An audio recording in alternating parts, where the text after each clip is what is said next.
आपने कहा कि कभी वो नेता था किसी समय, वो समय जानते हैं कितना पुराना है? आज कब बैठे हम लोग? 13 अगस्त, 25 जुलाई 2024 को अखिलेश यादव ने पत्र लिखा है उनके परिवार में हुई एक शोकपूर्ण घटना के लिए अपनी संवेदना व्यक्त करते हुए, और पत्र क्रमांक है 1276 अखिलेश यादव जी के सिग्नेचर से 25 जुलाई 2024। मतलब वो पुराना समय भी महीना भर पुराना भी नहीं।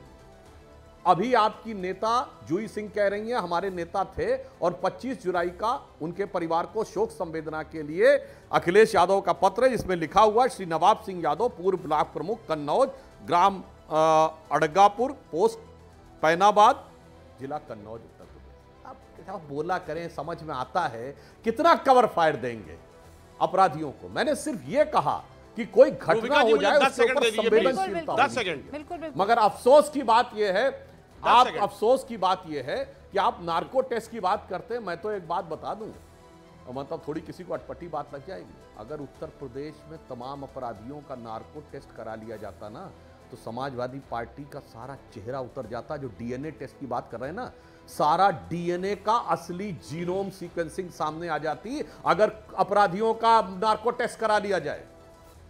बात बहुत ईमानदारी से कह रहा हूं, क्योंकि आप दोनों की ऐसी पेशबंदी है कि मुख्तार अंसारी यूपी में मुकदमा चलता था और पंजाब में कांग्रेस की सरकार थी, तो वो कोर्ट में अर्जी देते थे कि मैं पंजाब की जेल में रहना चाहता हूं, यानी कांग्रेस के दामने रहमत में महफूज हूं मैं, मगर उत्तर प्रदेश नहीं आना चाहता हूं। इसलिए बहुतों को बहुत कुछ पता है, इसलिए इस ढंग के असंवेदनशील बयान। अब आपकी नेत्री क्या बोल रही है कि 15 साल की लड़की शाम के समय कौन सी नौकरी मांगने गई थी? इस बयान का कोई जवाब है? और हमने क्या किया है? मोदी जी ने नाबालिग लड़कियों से बलात्कार करने वालों के लिए मौत की सजा का प्रावधान किया है, संशोधन करके कानून में। बलात्कार के ऊपर सजा को 2 गुना बढ़ाया है संशोधन करके कानून में। और इसके अलावा हम यह भी कहते हैं सिर्फ कानून से नहीं चलेगा, सोच से बदलाव होगा। याद करिए मोदी जी ने बोला था कि हम लोग अपने घर की लड़की से पूछते हैं अगर शाम को ज्यादा देर हो जाए कि बेटी कहां थी, इतने बज गए शाम को। जिस दिन आप बेटों से भी पूछना शुरू करेंगे कि रात को इतने बज गए कहां थे, उस दिन सोच में बदलाव आएगा। तो हमने कानून, सोच और समाज सबको बदलने का प्रयास किया है, और आपने तीनों स्तर के ऊपर विकृत राजनीति करने का प्रयास। सीधे तौर पर वो ये आरोप लगा रहे हैं आप पर कि आप उन लोगों लोगों का बचाव कर रहे हैं जिन पर आरोप है, और उनको कटघरे में खड़ा कर रहे हैं जो मजलूम हैं, जिनके खिलाफ हिंसा और अपराध हुआ है।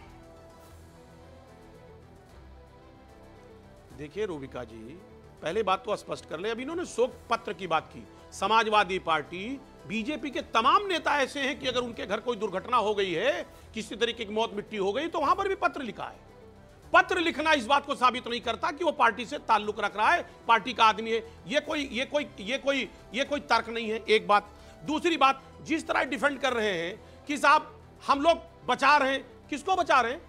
हमने या हमारे समाजवादी पार्टी के किसी नेता ने बचाने की बात नहीं की, लेकिन ये वही लोग हैं कि लगातार एक अपने बड़े सांसद को बचाते रहे।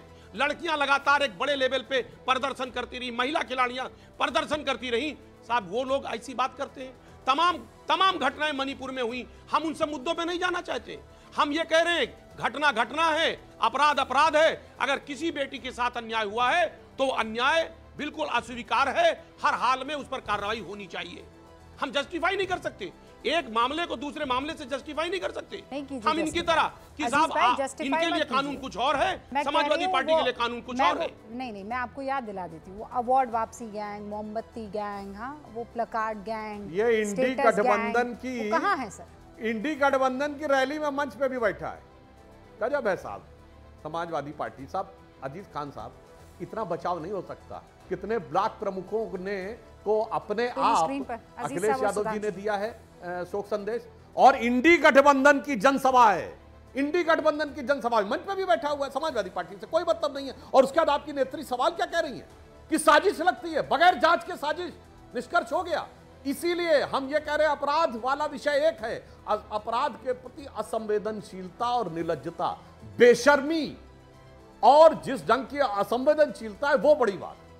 अजीत खान साहब, जिसे कहावत होती है कि नेहुरे नेहुरे कहूं ऊंट की चोरी, ये झुकते झुकते ऊंट की चोरी नहीं हो सकती कि आप अपने पार्टी के नेता कार्यकर्ता को लेटर भी कह देंगे झूठा था, इंडी गठबंधन के मंच पर भी था वो भी झूठा था, और आपकी नेत्री कह रही है वो पहले नेता था फिर वो कभी पहले था। इसलिए मुझे लगता है इसी को निर्लज्जता कहा जाता है आरोपी को बचाने की। इससे बचने की आवश्यकता है क्योंकि ये मानसिकता और दूसरे लोगों के हौसले बुलंद करती। 20 सेकंड में जवाब दीजिए, मेरे दोनों मेहमान इंतजार कर रहे हैं।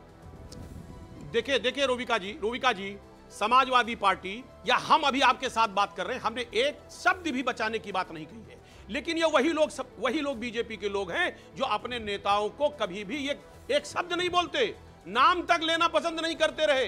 तमाम इनके नेता तमाम कटघरे में रहे, तमाम बलात्कार से लेके पता नहीं क्या क्या आरोप लगे उनके ऊपर, लेकिन इन्होंने उनका नाम लेना मुनासिब नहीं समझा, उस पर चर्चा नहीं करते रहे।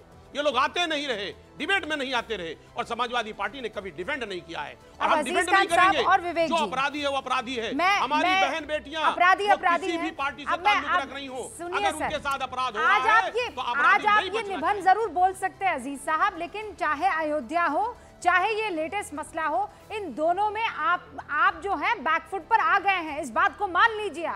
आपको ये कहना पड़ा है नाको टेस्ट करवाइए, जांच होगी तभी दूध का दूध पानी का पानी होगा, और बाकी सारी चीजों में तो आपने कभी ना नाको मांगा ना जांच मांगी, सीधा का सीधा इस्तीफा मांगा ना विवेक जी। तो आज आप ममता बनर्जी का इस्तीफा मांगेंगे?